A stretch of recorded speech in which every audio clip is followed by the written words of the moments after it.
Welcome to Now for Someone Completely Interesting. I'm your host, Ben Poulin. Whether it's chaperoning our kids' school trip or having a beer at the brewery, I've always had an interesting conversation with my next guest. He's the Chief Innovation Officer with MCS Net, a locally grown business with international recognition, yet he still has time to fly his airplane, dabble in making his own gin and wine from what I understand, plus taking part in countless community events with his family. I find Mark to be one of those extremely intelligent people who's able to explain things on a level that I can understand and that makes me feel smart. So that's probably why I find him completely interesting and have asked him to join me on this show. So welcome, as I said earlier, the Chief Innovation Officer with MCS Net, Mark Beland. Thanks so much for joining me, Mark. Well, thanks, Ben, and start off by making me blush. That's my main objective with every guest that I bring on here. No, actually, I've always been able to sit back and listen to a lot of what you've had to say about what you do for a living in your company and stuff like that, and then feel like, hey, I actually understand what he's talking about. But we'll get more into that a little bit later. Where I like to start with a lot of my guests, especially because we've only known each other, well, as long as our kids have gone to school together, which has been 10 years now at least. But I don't know a lot about you before that. So tell me a little bit about maybe where you grew up and what brought you to St. Paul. Okay, well, so I grew up in McLennan, which is a small town near High Prairie, Peace River, up in kind of northwestern Alberta. Very rural, roughly 1,000 people in the community. I went to school at a French school, like a Francophone school in the area. I had a very long commute to my school, about an hour and a half. Wow! Every morning and every night. My parents were business owners themselves. They owned a small business, a little video store. Oh, cool! In McLennan, rental operation. Yeah. So that's where I learned to, dabble with repairing VCRs. And got started with computers and software development, and I was heavily involved in the school in terms of the computers. They had given me responsibilities initially to repair old computers, and then eventually to operate the network, and then eventually to do all the maintenance of all the computer systems in the school. And of course, as a student in grade 9 or 10, that was a very fun thing to do. So it largely kept me out of trouble, I think. Right. And it's pretty difficult to get in trouble with the school administrators when you're also kind of they kind of know where to point the finger if something goes a little bit haywire, I guess, right? You bet. So that kind of kept me in line growing up, and then I went to U of A for a year to Faculté Saint-Jean, and I'm a dropout. I came to St. Paul to do networking and to work with a microcomputer store at the time. Yeah.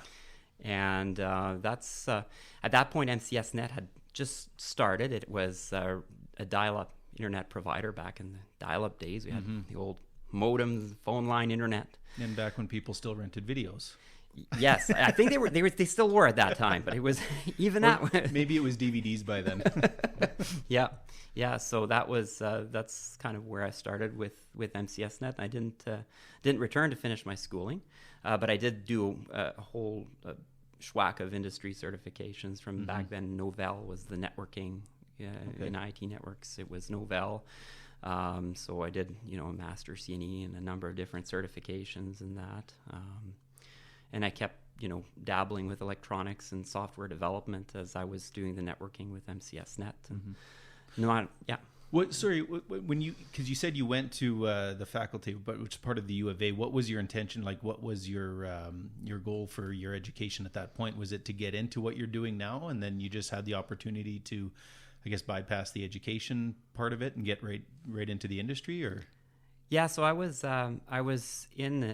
technically in an arts program, but that was just to get my foot in the door, right? Because I hadn't been dedicated to my grades when I was in school. Okay. But I was taking a number of computing science courses at the time, And my plan was to do a Bachelor of Science in Computing Science. Right. Yeah. I guess at the time too, like if I'm thinking back, a lot of those courses were very new in themselves. Like, do you think maybe you getting into the industry made you, I guess, more adept at it or competent at it as far as, because it's a constantly evolving thing, and those programs were fairly new at the time too, right? Yeah, and I think it was always in like the education of computing science, I found, has always been a bit of a dicey thing. More and more, I found over the last 10 years especially, we've seen that a lot of even the big industry players have started to recognize that a lot of IT professionals are actually self-taught. Yeah. And it's difficult to, you're not learning, you're learning kind of the science behind it, not necessarily the material itself. Right. So most of these courses, almost the material in the course itself is less important than the way of thinking that it tries to teach you. Right. But I feel like the heavy lifting has to be done by the person. You have to really become passionate about software development, and you have to really develop a personal interest in it. Right. Because if you just try to just do the course like you would do a driver's training course or you just won't get that development that leads you to being a good programmer. You really have to learn to think the way the machine does and to understand how to build things properly. Yeah. And then after that, the knowledge just transfers. It transfers from one language to another. It just you just evolve very, very quickly in different systems. And I guess that's where my train of thought comes from, is because you're telling me when you were in high school, you were doing the job of someone who should have had, I guess, that kind of education background from post-secondary. Would that make sense? Well, and computing is a vast field. Like networking is it's a bit more of a practical application than the software development, which tends to be a little bit more theoretical. But there's crossover everywhere, and it's like many things in life. When you learn something about one topic, it actually teaches you about others. Right. And computers is like that. The more you kind of get involved in computing science as a whole, whether it's networking, whether it's the software development side, or any aspect of it, really the hardware will teach you about other aspects, and that crossover knowledge becomes very, very helpful, because if you're developing, for instance, you're working on a software that's part of a website, for instance, well, knowing how networking works will give you an insight as to why it's performing properly or it's not. Right. And, having that understanding of the way the network works will help you with your development of the website, for example, to throw a random example out there. It's kind of like being a mechanic might help you to better understand how to drive your car to get maximum performance. Right. Okay, so sorry, I detracted a little bit there. We had a flow going there. So you did a year of university, but essentially bypassed that to come work at MCS Net at the time. What got you in contact, or how did you find out? Was it just you saw a job posting, or? No, so when at my school, I called Héritage in Jean Côté at the time. Right. It moved to Falaire subsequently. Leo had been hired to design. So Leo Van Babin, the founder of MCS Net, had been hired to build the computer network up there. Okay. And that was because, he was French speaking, and he had developed a novel way of designing the network so that they would operate more cost effectively basically without hard drives. Right. So which were very expensive at the time. Yeah. And so he had been hired to design that network, and that's where I met Leo. Okay. And that's where we developed that relationship, but we also, he trained me on the network and left me in charge of the network when he left. So, not sure quite how those conversations went behind the scenes, but the principal called me in and said, "Do you want to go from maintaining the old pile of computers to just running the whole network?" Okay, there you go. as a student, and I read it was 9th or 10th grade, you don't say no to something like that. Right. Yeah. Cool. Okay, so you developed, and Let's go a little bit on the history of MCS Net. Like you said earlier, the microcomputers. I remember the first home computer my family ever owned came from that operation. That's back in the early 90s, and it developed from there. When you hopped on board, were they still building the computers, or what was this company has always seemed to find a path of what the next trend is almost before it starts, so that you're already kind of on mark with that. At the time, we were still building computers from the ground up at the time, and we still did for probably definitely into the early 2000s. And so the margin in computers, it was a very challenging business. Everyone, they looked and they buy a $2,000 computer and they think, this is a huge moneymaker, but there really was only $100 or $150 worth of profit on the sale of the parts. So you had to, your money was made with after sales service, and it was a challenging business, right? The internet was at the time a major kind of a problem for us because we had no internet. Initially, they had none whatsoever. There was no option for internet in St. Paul when MCS Net first started offering dial-up internet. And then the internet subsequently was, high speed and broadband had become the popular item in Edmonton, while St. Paul was still stuck with dial-up. So that's where we launched the first DSL service in St. Paul.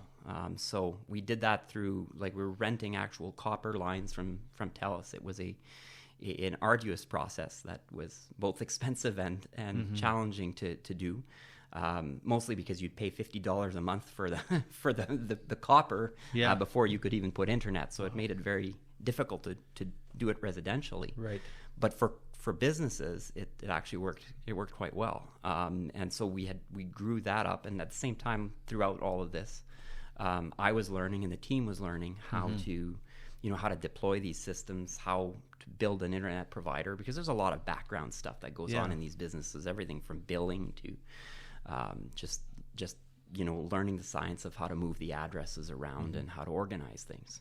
What kind of a role were you playing specifically in these early stages? Were you kind of just I guess in the world of computer, for lack of a better terminology, kind of just a laborer kind of person, kind of learning as you go, or were you kind of bringing to the table some of the ideas to grow it?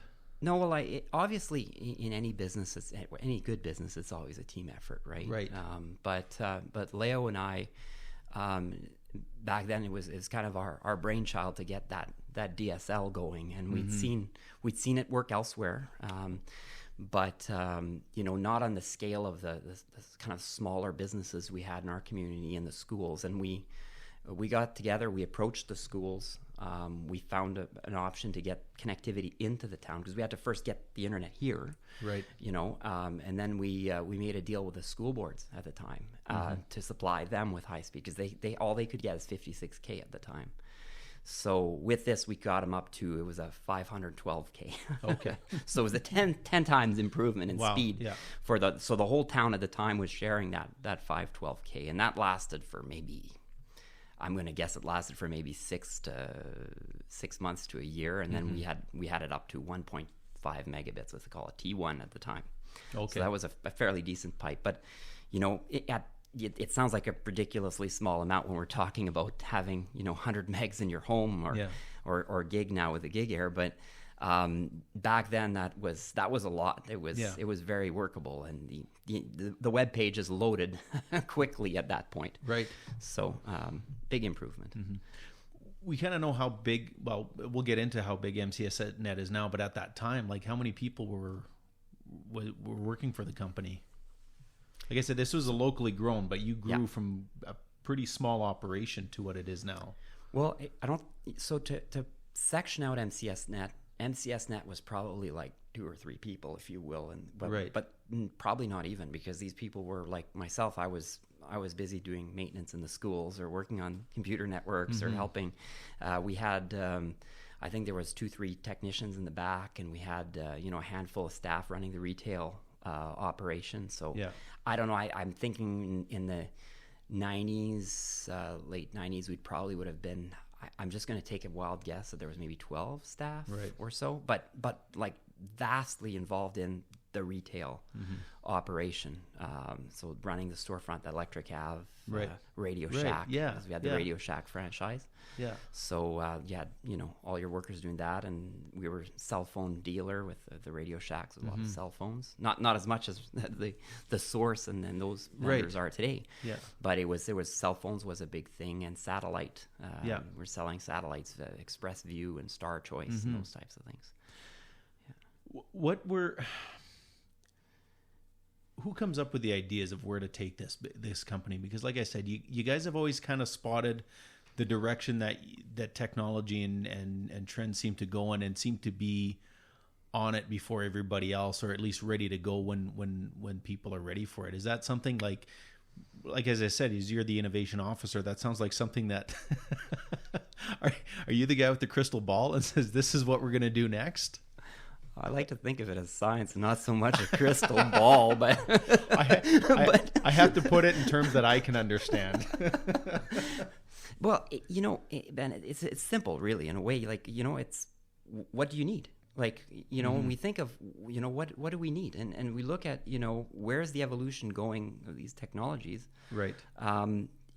A lot of it is somewhat obvious. I mean, in many ways, you look at, yes, we were on it, we did it, and that's I guess that's a credit to Leo, to myself, to everyone who was involved in it. But at the time, you had an itch to scratch. Your internet was bad, and you needed to fix it, right? And as we were growing, like when we, because we grew from DSL to deploying wireless. And that was a huge leap for us. We put up the first tower, and then I joke with people, it's the only time I ever did concrete work, but sitting there pouring concrete into the foundation of this thing, and, trying to, but we deployed those towers, and the technology back then was really, a lot of it was in its infancy. So you were looked at, and is this going to work? Are we just putting this.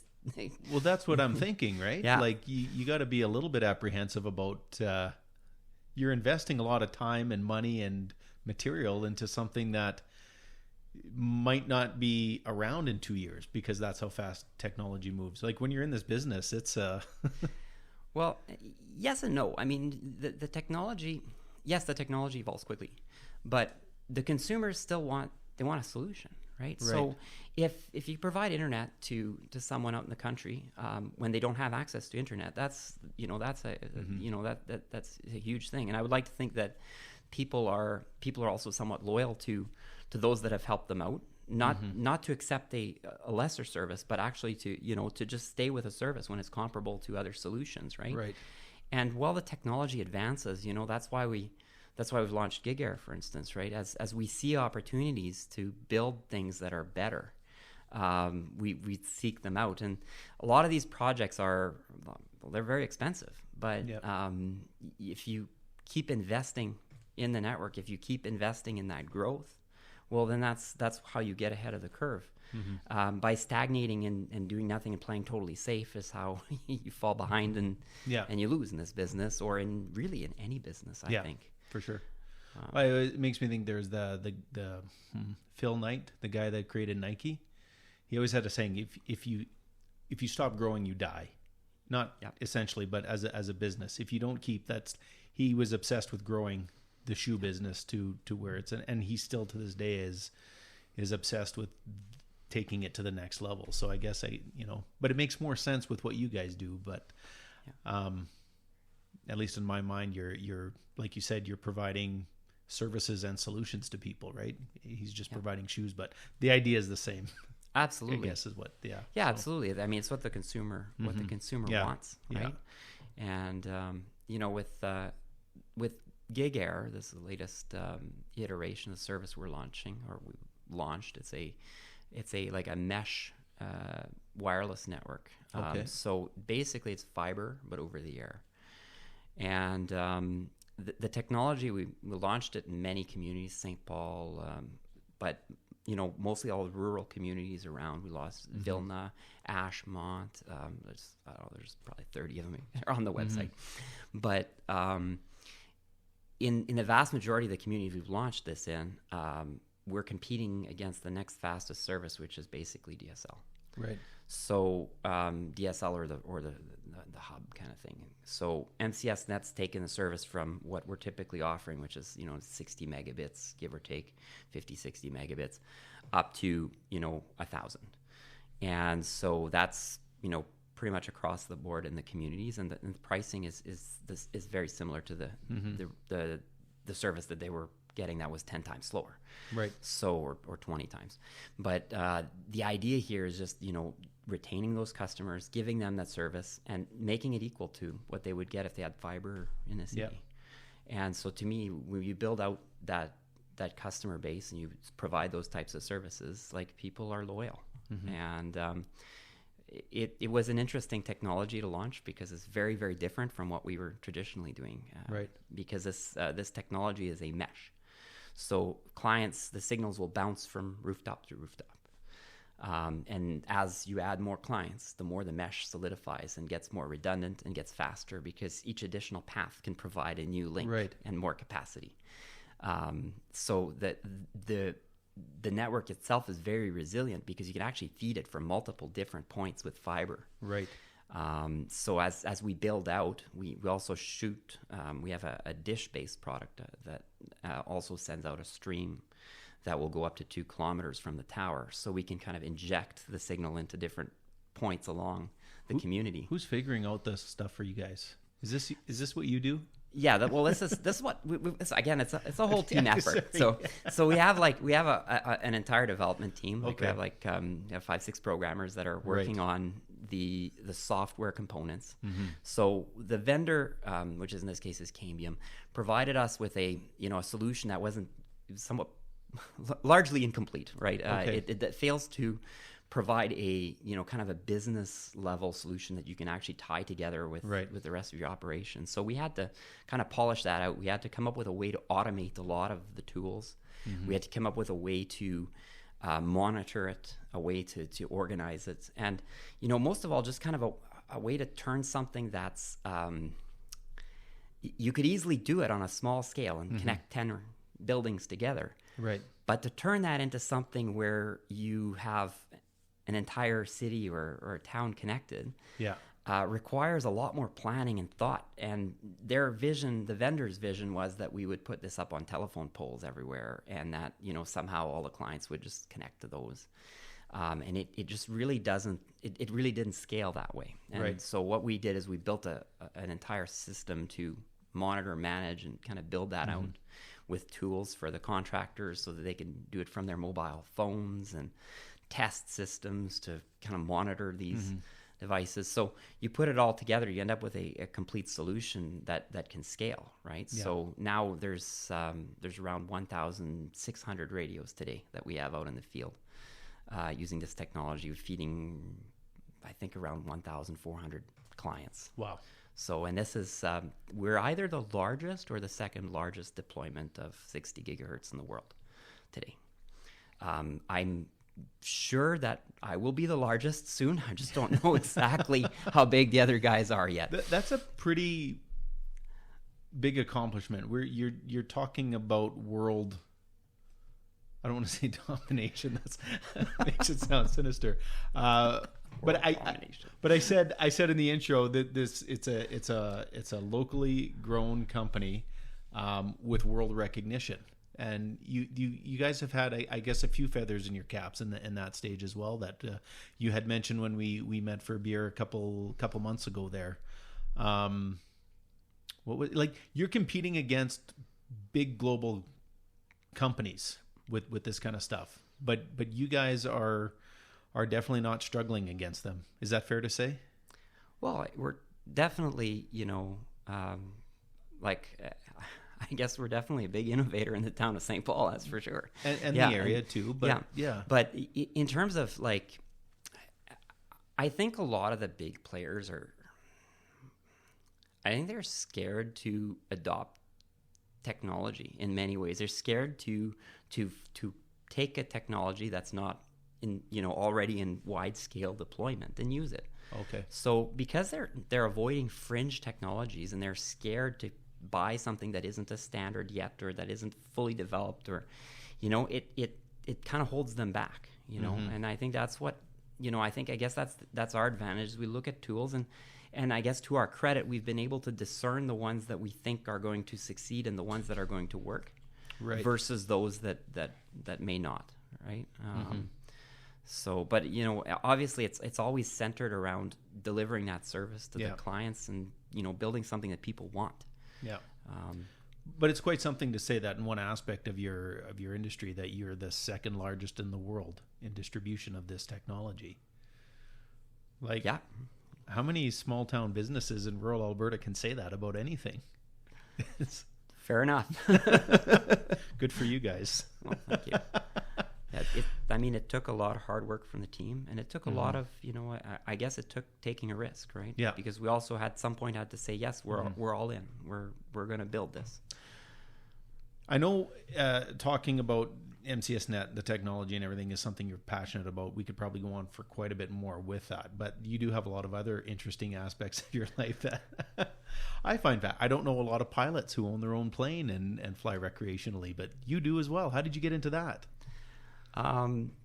So that was about 13 years ago, give or take. The local flying club had convinced the flying school from Lloydminster, Border City Aviation, to start up a flying school in St. Paul. Okay. And there was quite a number of locals. So there's some legacy pilots that had been around for a long time. Serge Larochelle is one of them. And anyways, they had gotten together a group of locals. There was Jericho Van Brabant, the CEO of MCS Net. There's a number of us that all took part in it.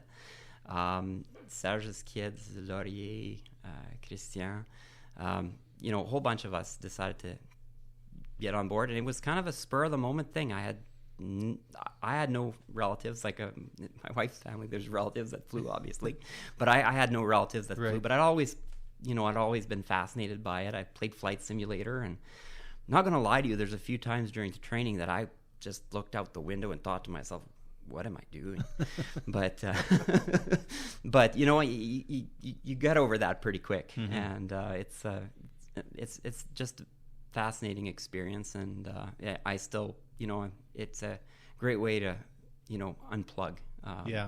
So, get in the plane and go fly about, and I've taken quite a few people up from the community as well, and I'm passionate about keeping the airports in these small towns alive. I'm the chairman of the airport committee in St. Paul here, and I try to encourage others to get involved in aviation. And a lot of it is unfortunately, like, the cost of everything, like vehicles and everything else, has gone up. But just a few years ago, you'd buy a Cessna 150 for $20,000 kind of thing, and you'd pay $1,000 a year to insure the thing, right? Yeah. So it's gone up a bit right now. I hesitate to say the price because it seems to change every day, but it's not as unattainable as people think. There's this perception that aviation is this super super expensive thing, and obviously it can be, but it's unlike cars, they don't depreciate. So I'm not sure. I shouldn't say that to you, Ben, but well, no. The saying in our business is the cars, they're not a bottle of fine wine. They don't appreciate with age. Some do eventually, but for what we do on a day-to-day basis, so that's cool. And obviously, the demand for planes and the availability of airplanes isn't the volume that we deal with as industry. So that kind of affects your market value as well. But so you, about 13 years ago, you got into it. How long was it before you actually bought your own plane and started, I guess, fully immersed into this hobby as opposed to just a spur of the moment test the waters? I pretty much did that right away, actually. Okay. I bought Henry Matrash had an old Cessna 150. Okay. I bought that in his hangar from him, so it kind of got me started right away, and it was almost like a build your own airplane kit, because the airplane was all in pieces, and he was in the process of getting it rebuilt. But so I hired a mechanic to get that all put back together, and did a great job. And that's the plane you still fly today. Yeah, I still own a share in that plane today, Okay. and so that's no 150. It's nice, a 1966, I believe. Right. So older airplanes, are still well maintained every year. They get an annual, so Yeah. parts get changed out, and it's it'd be nice if we could keep all our vintage automobiles on the road that long. Well, the mandate for planes is a lot higher, obviously, because of the fact. Yeah, I did know like there's some pretty old aircraft that are probably in better shape than almost every vehicle on the road that's more than 5 years old. I can tell you that. I would say that's probably a safe assumption. There was one other thing I was going to ask about it. Now I forget. This happens to me all the time on the podcast, but I was just going to allude to how much you enjoy flying, because we had talked about like familiarizing yourself with the podcast, but you opted to do some flying over the weekend instead of listening to it. But I don't blame you for that, because I'm fascinated with flying. I enjoy going up in aircrafts and everything like that. Sorry, I unplugged my headphones, so that's okay. But no, I've always found it fascinating. I just wouldn't have known where to start with getting involved in something like that. So it's kind of cool that it may be more accessible than people think too. So. Yeah, well, actually, I'll let you know when we're hoping to organize another flying school here in town. Okay. And it's if you ever want to come fly, and definitely give you a buzz about it. Yeah, definitely. for sure. And what about the gin making? You dabbled in gin making? Yeah, that was interesting. I actually, that was a spur of the moment thing. I'd made wine for a few years before, and I had found a make your own gin kit, and it was like a botanical gin, and I'll give that a shot. How was it? It was good. It was it tended to foam when you turn it into a martini, though. So I'm not sure what spice makes it foam, but the foamy martini thing is something that you probably have to develop a taste for that. But I've never heard of a foaming martini. Yeah, neither had I. It tasted great, but okay. but that top foam took some getting used to. The texture there. So, Mark, it's been a pleasure to have you here on this podcast. Now, I've got one more question, and because you didn't do your homework, you're not going to see this one coming. But I ask it to all my guests when I wrap things up here. You're here on a podcast called Now for Someone Completely Interesting. But as someone who is completely interesting, at least in my mind, who would you recommend for something like this? And I'm not saying they have to come on, but just someone you find quite interesting in your life.